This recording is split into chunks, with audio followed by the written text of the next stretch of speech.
Hello friends, welcome back. I'd like to talk to you today about a question that I received from another RAD mom on a private group on Facebook.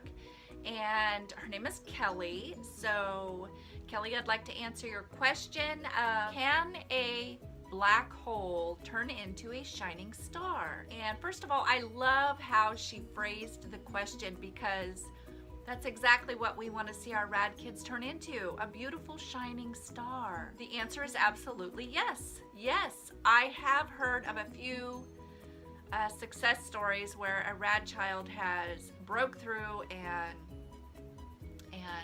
became productive, helpful people in society. So right off the bat, if you have heard of one of these stories, please leave it in the comments below because each one of these stories bring us hope, and all of us RAD moms need that hope. I'd like to talk about the root cause of reactive attachment disorder. From the doctor's standpoint, they're telling us that RAD is caused between birth and 3 years old. Some say birth and 5, and it's from childhood trauma.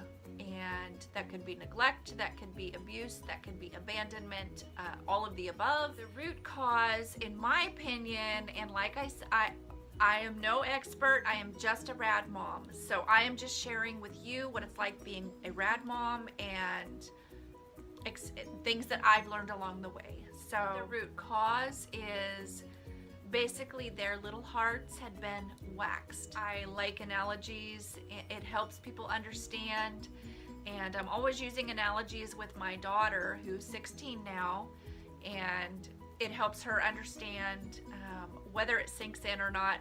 Who's to say? Where I got this from was actually the Bible. What waxing is back in the day, how they made candles was they would dip the wick into the wax repeatedly until it reached the size of the candle that they wanted. I can go buy a taper candle and break it if I want to. It is solid, it is firm. If I light it, it will burn and hold its shape. Like I said, it's solid. Even though it has multiple layers of wax each time that it was dipped, it has multiple layers. It's still able to be broken to get to the center. There's like huge candles out there. I mean, you guys have seen like the giant candles, right? I'm not gonna be able to break one of those.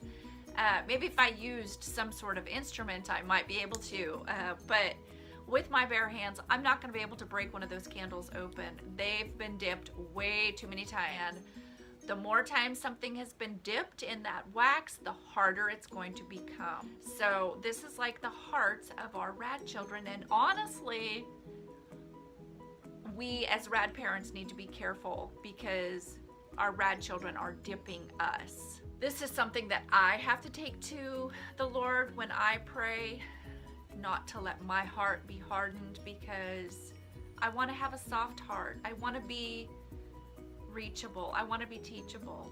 And this is the problem with our RAD kids. They're not teachable because their hearts are hard. And who can blame them, really? The things that they've gone through. But it helps us understand why some of the things we're trying to teach them aren't getting through, and it's because their hearts are hard. So I want to read to you a couple of things that I found. You can take it as helpful or not, that's up to you, but I just wanted to share with you.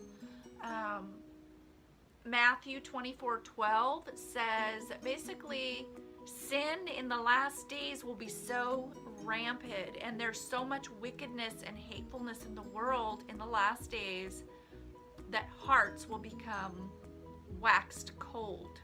Looking at the analogy of candles being made and dipped multiple times, you can imagine that each hurtful thing that those RAD children went through was being dipped. Some of them are harder than others. Like I said, my daughter is 16 and I'm still trying to reach her. God recognized it, and he said that it was going to happen. And he even said in Ezekiel 36:26, I will give you a new heart and put a new spirit in you. I will take out your stony, stubborn heart and give you a tender, responsive heart of flesh. And Ezekiel 11:19 says, I will give them an undivided heart, a singleness of heart, and remove their heart of stone and give them a heart of flesh. Now, the reason I wanted to point that one out to you too is because he said undivided heart. That means that there is a division inside, and there's a double-mindedness. James 1:7-8, and he says that a double-minded person is unstable in all his ways.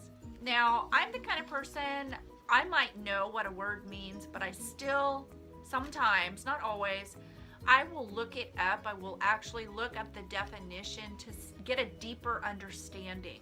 Now, we all know what unstable means, right? But I wanted to look it up and get a deeper understanding. And what it actually means, the actual definition of unstable is prone to change or fail or give way, prone to psychiatric problems or sudden changes of mood, demented and disturbed.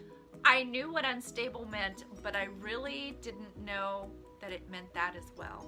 So that kind of explains why the Bible said a double-minded person is unstable in all his ways. And it means that they're back and forth. They can't decide. They're having mood swings, basically. And if you're a RAD parent, you know they're going through mood swings. Mine does. We're having some issues here probably this last month. I'm not going to go into that, but please keep me in prayer because I have been extremely emotional over the just extreme behaviors. So I know you all know what that's like. Yes, your child can turn into a bright and shining star. Something beautiful that I like about that phrase and how she worded it is, a shining star is in the dark, and everyone can see that light from that shining star and come to it. I hope you find it helpful. I hope it helps you understand and maybe even give you a little direction on what to be praying for.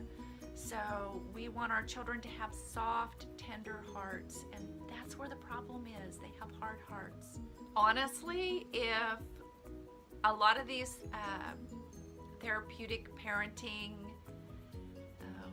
advice that we're given, if it was really that helpful, we'd be seeing a lot more success cases, and it's just not melting those hearts that have been waxed cold. So I think that we need to really focus on asking the Lord for help and see if that starts making a change. So I hope this video finds you well. I hope you're having a great week. As always, I will be praying for you, and I ask that you be praying for me. So you guys have a great day, and I'll talk to you later. Bye-bye.